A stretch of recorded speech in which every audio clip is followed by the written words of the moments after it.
Par le baptême. Enseveli avec Jésus. Par le baptême. Par le baptême. Nous sommes morts avec lui. Ensevelis avec lui. En sa mort. Afin que comme Christ est ressuscité des morts. Par la gloire du Père. De même. Nous aussi. Nous marchions en nouveauté de vie. Nous marchions en nouveauté de vie. Nous marchions en nouveauté de vie. Écoute, bien dans le Seigneur. Après cette Pâque qui symbolise la résurrection de Jésus, il faudra que tu marches en nouveauté de vie. Que ta vie change. Que ton comportement change. Que ton adoration change. Que ta louange change. Que le temps de méditation change. Comment tu es accroché à Jésus, ça change. Que tu marches en nouveauté de vie. Nous marchons en nouveauté de vie. Que le Seigneur te fasse grâce. Et que rien ne t'amène à te séparer de Dieu. Que rien ne t'amène à te séparer de Christ. Que Christ soit ta gloire. Que Christ soit ta force. Par sa résurrection. Que tu exprimes sa gloire. Et qu'il se glorifie au travers de toi. Parce que tu serais véritablement engagé pour suivre sa voie. Nous allons dans le chapitre 8e.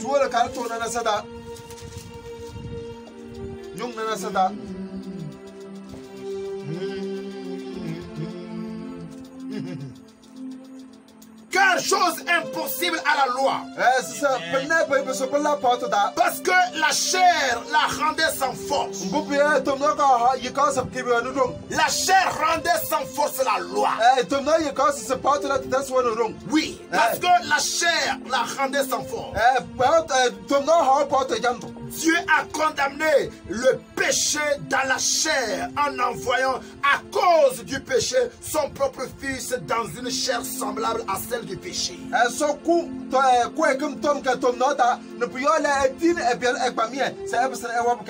cela afin que la justice de la loi fût accomplie en nous. Qui marchons non selon la chair, mais selon l'esprit. La grâce de Dieu par son Fils Jésus-Christ nous amène à marcher selon l'esprit et non selon la chair. C'est en marchant selon l'esprit qu'on parvient à dominer la chair, qu'on parvient à faire taire la voix de la chair. La chair qui rendait sans force la loi. L'esprit par la mort de Jésus vient donner le dessus, donner la possibilité à l'homme de dominer sa chair. Pour que l'esprit vienne rentrer dans ce corps, il fallait que la mort de Jésus précède. Il fallait qu'il parte et qu'il envoie son esprit. Lui qui est Dieu, parce qu'il a promis. Alléluia. Amen. Dans le verset 39 de Romains 8, verset 39, il dit,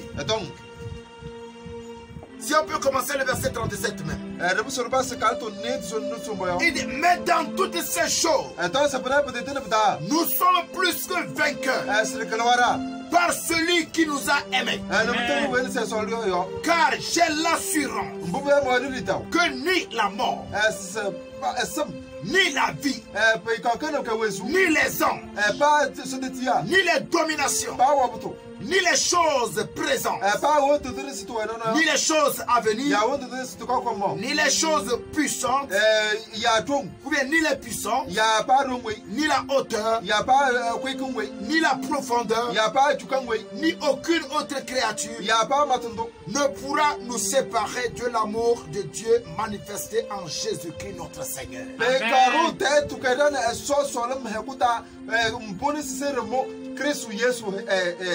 Rien de toutes les choses ne pourra nous séparer de l'amour de Dieu manifesté en Jésus-Christ notre Seigneur. Que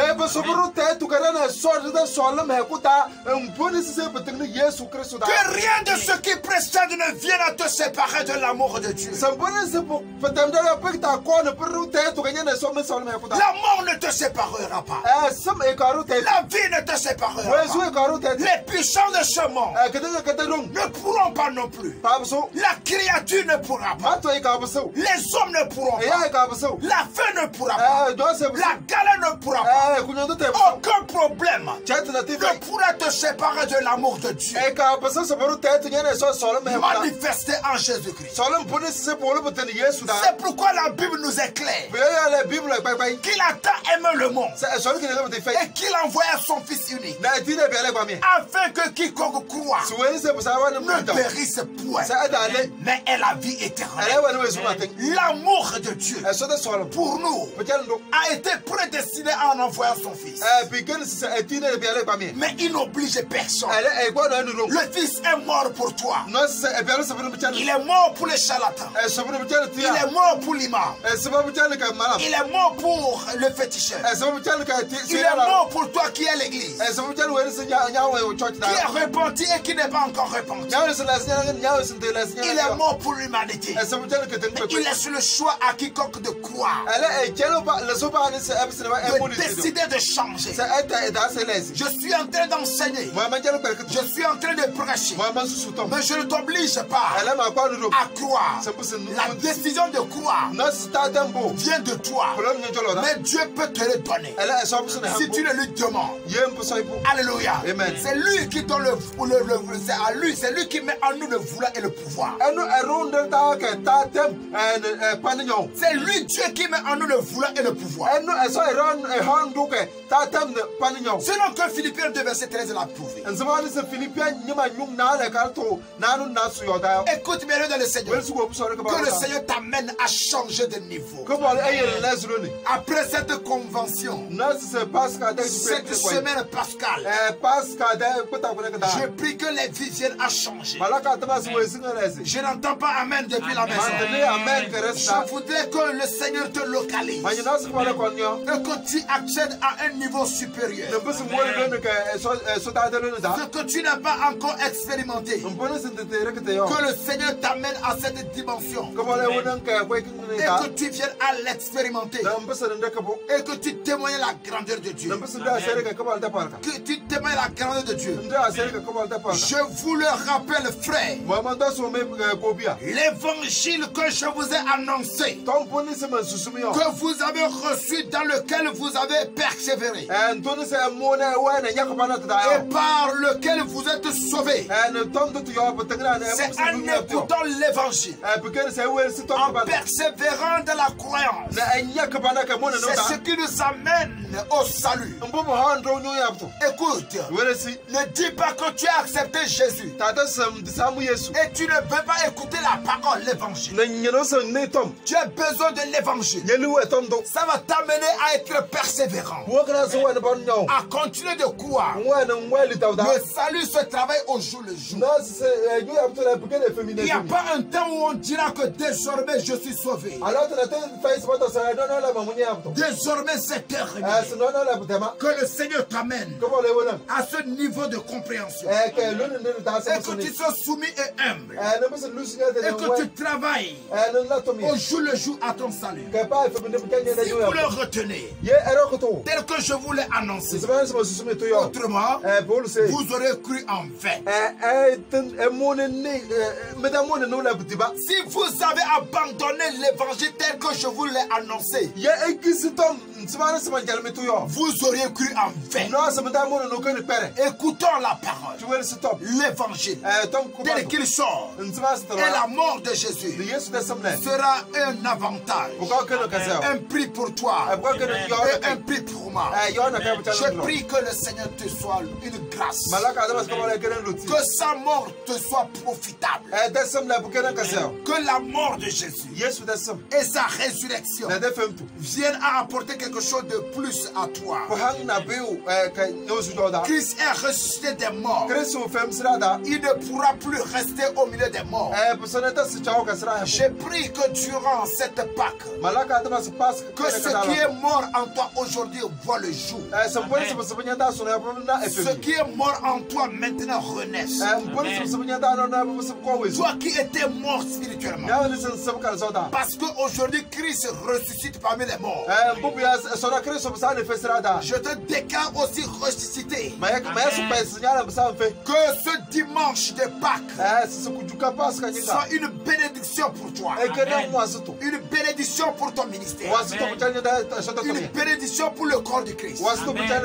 Une bénédiction pour ta famille. Et tout ce qui était mort revoit la vie dans tes affaires.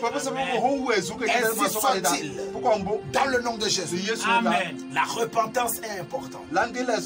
Et c'est un style de vie continuel. Après avoir écouté ce message, certainement tu décides de donner ta vie au Seigneur Jésus. Sans Jésus-Christ, tu ne peux pas hériter des promesses de l'Éternel concernant ta vie. Alors, Jésus t'interpelle maintenant. Ne tarde même pas. Prends la décision de confesser du plus profond de ton cœur. À la maison, tu peux te mettre à genoux quelque part. Où tu vas parler et frémir dans ton cœur. Regretter tes mauvais actes. Et confesser de ta propre bouche. En disant Seigneur, je reconnais que je ne suis pas dit. Aujourd'hui je suis à toi. Après avoir écouté ton serviteur, j'ai décidé de donner ma vie à toi.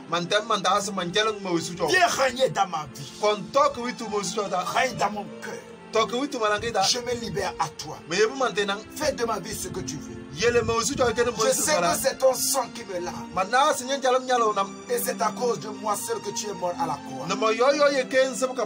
Ta mort me donne la possibilité de me rapprocher au Père. Car tu me réconcilies aujourd'hui avec mon Père. Oh Père, merci. Car désormais ton esprit vit en moi. Et partout où je serai, on te verra au travers de moi. Merci Père. Merci Seigneur. Père, je bénis ton nom pour la vie de mes frères qui t'ont accepté maintenant. Leurs vies sont devenues une bénédiction. Que la gloire te soit rendue. Dans le nom de Jésus.